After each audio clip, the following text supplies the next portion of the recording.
Jenny Mack was a normal 25-year-old girl who was just trying to make it. She had a fancy condo. She had a brand new job for an accounting firm. She graduated with an excellent GPA from college. She had all the looks and the greatest fashion sense.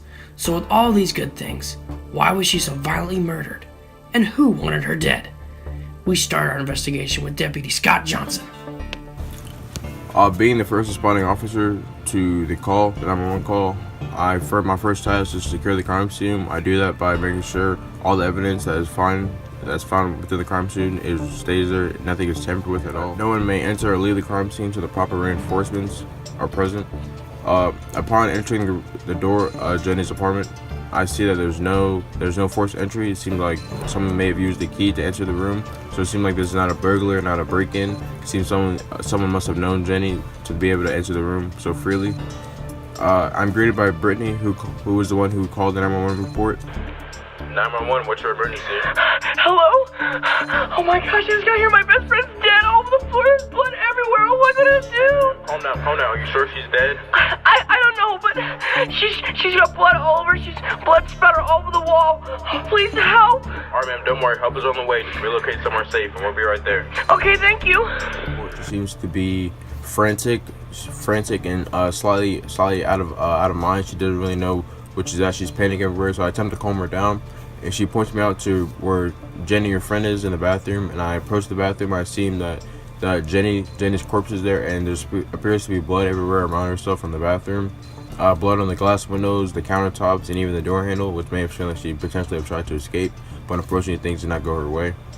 There's a antidepressant pill bottle prepared next to Jenny's corpse, so it potentially may have been an overdose or maybe even subject of foul play. We have to wait for the forensic report to come in until we get better results.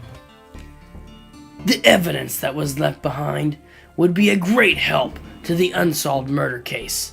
A half-full pill bottle would be a priceless piece of information that would swing the investigation in the right direction. Dr. Hans Royberg would be able to explain what was in the deadly pills. When Miss Mack was taken back for an autopsy report, the toxologist informed me that her pills were in fact maliciously poisoned. Based on evidence collected, here's what happened leading up to Jenny's death. So hey Brittany, what's up? Oh, hey, Jenny. Just calling you. Sorry about Brock and all. But I was really hoping you want to go out on the town later, because I'm wanting to get down. I don't know yet, Brittany. Me and Brock just broke up, and I don't know if I'm ready to get back out there yet. Girl, you need to go out there and figure out this Brock guy, because he was a level A jerk, okay? He was nothing but trash to you, and you need to go out there and tell him that he doesn't matter and you're number one, alright? Go out there and find a guy that is number one, class A, great guy in a bar that's almost drunk. But I don't know yet, Brittany. Me and him have been dating for at least 3 weeks now, and I really loved him. I thought we had something special going here. No, listen here, alright? We're gonna go out in the town. I'm picking you up at 8 o'clock sharp. You ready, okay? No ifs, ands, or buts about it, alright? That's it!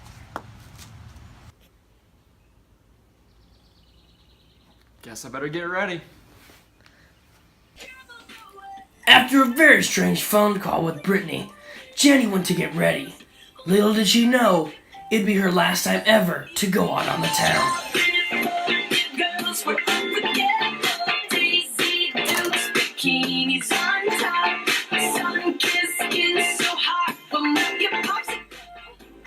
Just before Jenny leaves for her night on the town, she remembers that she has to take her pill. Little does she know, she's just done herself in.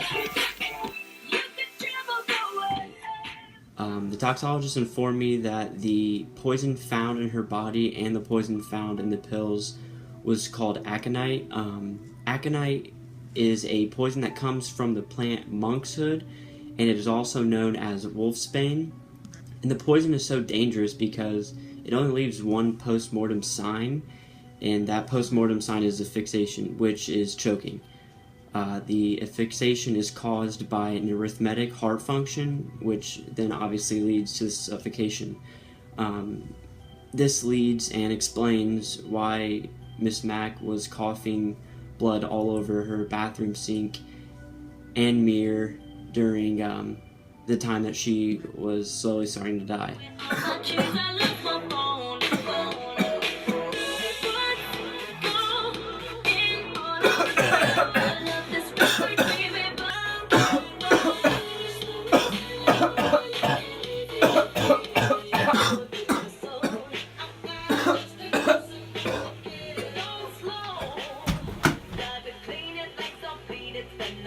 Hey Jenny, just pulling up to your house. Hope you get here soon. I know you aren't answering the phone now, but that's okay.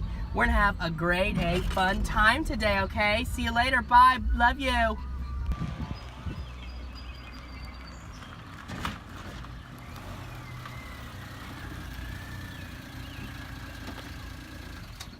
Oh, I am so excited for tonight. Jenny! Oh, Jenny, I'm here, Jenny. Jenny! So excited, Jenny.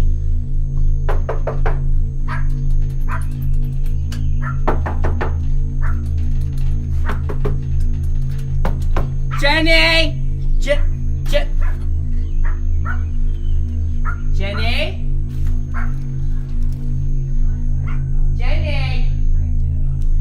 Jenny! Jenny! Oh, I've always loved her house. It's so cool. Jenny! Jenny! Jenny? Oh, she forgot to clean up the cat puke. It's been there for at least a week. Oh my god. Jenny!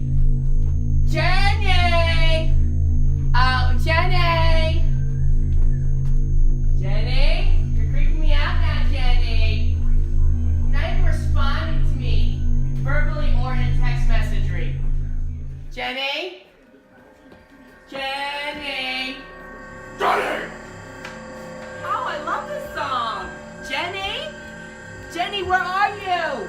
Jenny! We're gonna be late, Jenny! Jenny? Oh my god, Jenny! Jenny! Where are you, Jenny? Oh my god, Jenny, no! No, Jenny! No! Jenny! Yeah, Jenny, she was one of my most recent tenants this past year. She was fresh out of college and she's looking to find a place to hopefully let her head and get a new job over in the community. So she came to me hoping to find a new condo for her to live in. Fresh out of college. She was a very young, shy, naive girl. I can tell just how she was asking me questions. She didn't really know what she was doing, but she seemed very intelligent. She seemed very eager to get a new condo, a new place to start. She probably asked me at least no more than 21 questions about the house, probably about the previous tenants, the utilities, and all the such that would be included in the condo, but most of the information I couldn't disclose for her until she signed the contract. But she seemed very eager for it, and I tried to do the best I could to make sure she would get the house. And then eventually, once we became landlord and tenant, we was a very good deal. She's a very responsible young girl, always turning her payments on time, no complaints. Everything worked out very swimmingly for the two of us. I was very looking forward to the long relationship we would have. And then she started seeing this one boy. I think his name was Brock. Yeah, I think his name was Brock, and I don't know what it was, but there was just some off energy about him, and I can tell it rubbed off on Jenny in a very horrible way. The first time I noticed things were getting off, where she started, her payments would start coming late. They used to be flawless, no issues at all, but then she started turning her payments a few days late, and then became a few weeks late. I started noticing little things. She started carrying herself differently. She started dressing differently. She didn't really care about her appearance as much. In the beginning, she always cared about how she looked, always tried to look good, to try and impress someone, but now she seemed not to really care at all.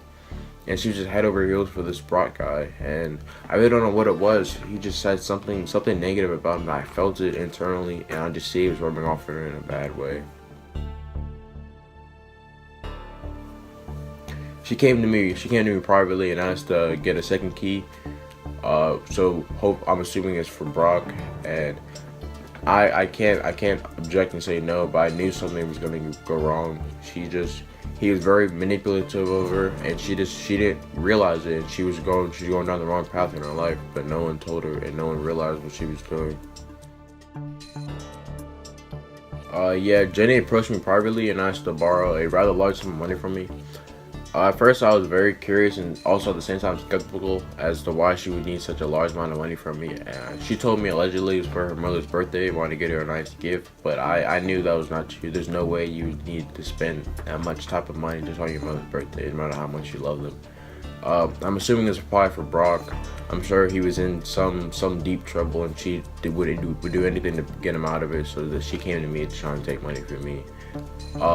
Unbeknownst, I still gave her the money because I was hoping she would see the errors in her ways and would straighten her life out to be the nice, young, sweet girl that I first met these previous months. But I wanted her to realize for herself that if she didn't change her act, then she would probably end up, if not on the streets, then she'd be in a worse situation. After the FBI's official interviews were completed, there were 3 possible leads. First, Brittany. Why was it so important that she went out that night with Jenny? Number 2. Could have Jenny owed some money to someone who would want to cause her harm? But the most prominent lead would have to be Brock. What really happened in their breakup? But things have been different in the past year, since her new boyfriend moved in. I never saw her as much as I used to. I always heard yelling from my apartment. It would get so bad that I would walk over to see what was going on. Her boyfriend would just yell at me to mind my own business. Jenny would always apologize the next day, but she looked rough, like her eyes were red from crying so much. I don't know if he ever physically abused her, but he did mentally. She deserved better. So when we brought the pill bottle back to the lab, we tested the pills and obviously found the aconite, but we also found that the pills were selective serotonin reuptake inhibitors, which is also short for SSRIs, and this is a depression medication. So then we went into further search for Jenny's doctor, and we found a man named Dr. Miser. And when we went and spoke to Dr. Miser, he told us that Jenny was a patient of his, and she suffered from severe depression, and he actually prescribed her 250 milligrams of these SSRIs a day, which is a very high dosage of medication. So it really helped actually knowing why she was taking these pills and why the pills were found in her bathroom. I never liked Brock. Of course, being Jenny's mom, I was going to welcome anyone in Jenny's life with open arms. He just wasn't a good boyfriend, and he changed Jenny. He drained her of her spirit. He broke her.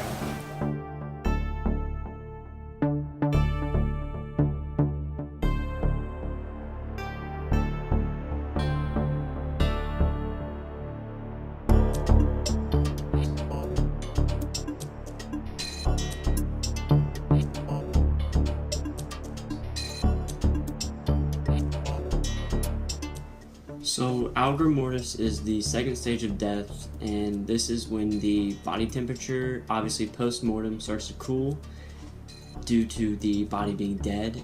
To find out how long it was since Jenny died, we took 98.6 degrees Fahrenheit and then measured her core temperature at the scene, which was 96.4 degrees Fahrenheit, and then we subtracted these two numbers and divided that by 1.5. And then this number told us that when officers and authorities arrived on the crime scene, she had been dead already for about an hour and 15 minutes since her poisoning. After the uncovering of the time of death, this gave law enforcement officers a clear window of less than 24 hours in which the killer could have poisoned Jenny's medicine. GPS data and witness testimonies proved Brittany was nowhere near the condo during the window of opportunity, but only one suspect was.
Due to excellent detective work and spot-on forensic research and evidence, the murder of Jenny Mack was solved. Jenny's boyfriend, Brock Teflansky, was arrested 3 months after the murder investigation began. This particular forensic file included critical evidence concerning the stage of death, the time of death, the type of poison, and the associated post-mortem sign of choking that matched the blood spatter evidence found on the scene by investigators. And although it's not surprising Brock's fingerprints were found in Jenny's condo, it was important that Brock's fingerprints were specifically found on Jenny's medicine bottle. Brock Teflansky was convicted of premeditated murder and sentenced to life without parole at Madison Penitentiary. Until next week, another forensic file is closed. 911, what's your emergency? Hello? Oh my gosh, I just got here. My best friend's dead. All over the floor. There's blood everywhere. What am I gonna do? Oh no, are you sure she's dead? I don't know, but she's got blood all over. She's blood spatter all over the wall. Please help. Alright, ma'am, don't worry. Help is on the way. Just relocate somewhere safe and we'll be right there. Okay, thank you.